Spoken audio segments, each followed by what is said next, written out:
భక్తులకు టీటీడీ ఇచ్చే పట్టు వస్త్రాలు నిజంగా పట్టువు కాదని పాలిస్టర్ అని తేలింది. కాంట్రాక్టర్ మోసం తాజాగా వెలుగులోకొచ్చింది. తిరుమల తిరుపతి దేవస్థానంలో మరొకసారి భారీ మోసం వెలుగులోకొచ్చింది. భక్తులకు దాతలకు అందించే పట్టు శాలువాల పేరుతో 100% పాలిస్టర్ శాలువాలు సరఫరా చేసినట్లు తేలింది. 2015 నుంచి 25 వరకు ఈ మోసం జరిగిందని, దాదాపు 54.95 కోట్ల విలువైన శాలువాలు ఇలా కొనుగోలు చేసినట్లుగా గుర్తించారు. సెంట్రల్ సిల్క్ బోర్డు నాణ్యత పరీక్షల్లో పాలిస్టర్ అని వెల్లడైంది. ఈ విషయంపై ఏపీ యాంటీ కరప్షన్ బ్యూరో విచారణకు టీటీడీ పాలక మండలి తీర్మానం చేసింది. ఇప్పటికే ఉన్న టెండర్లను రద్దు చేసి కొత్త టెండర్లు జారీ చేస్తున్నారు. టీటీడీ చైర్మన్ బీఆర్ నాయుడు ఆదేశాల మేరకు విజిలెన్స్ అధికారులు ఇటీవల తనిఖీలు చేపట్టారు. 21,600 శాలువాలు కొనుగోలు ప్రతిపాదనను పరిశీలిస్తున్నప్పుడు ఈ మోసం బయటపడింది. టెండర్ నిబంధనల ప్రకారం శాలువాలు 100% మల్బరీ సిల్క్తో తయారు చేయబడాలి. వార్ప్ వెస్ట్లో 20/22 డెనియల్ సిల్క్ యార్న్ ఉపయోగించాలి. కనీసం 31.5 డెనియన్ కౌంటు, 100 ఎండ్స్ ప్రతి ఇంచ్, 80 పిక్స్ ప్రతి ఇంచ్, 1 మీటర్ వెడల్పు, 2.3 మీటర్ల పొడవు, 2.5 ఇంచ్ డబుల్ సైడ్ బోర్డర్ ఉండాలి.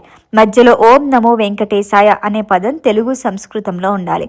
అలా శంకు చక్ర నామం చిహ్నాలు ఉండాలి. మొత్తం బరువు 180 గ్రాములు. సిల్క్ మార్క్ హోలోగ్రామ్ లేబుల్ తప్పనిసరి. అయితే విజిలెన్స్ టీం తిరుపతి గోడౌన్లోని కొత్త స్టాక్, తిరుమల వైభవోత్సవ మండపంలోని ఆమోదిత స్టాక్ నుంచి నమూనాలను సేకరించింది.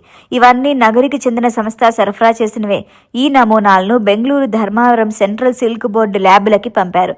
2 ల్యాబ్లు కూడా పాలిస్టర్ అని నిర్ధారించాయి. తప్పనిసరి సిల్క్ హోల్గ్రామ్ లేదని కూడా తెలిపింది. గతంలో warehouse deputy executive officer పంపిన నమూనాలు కాంచీపురం సిల్క్ బోర్డు ల్యాబ్లో ఆమోదించారు.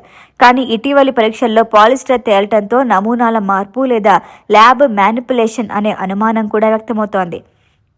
వ్యారస్ ఎక్స్పోర్ట్స్ దాని అనుబంధ కంపెనీలు 2015-25 మధ్య టీటీడీకి 54.95 కోట్ల విలువైన దుస్తులు సరఫరా చేశాయి.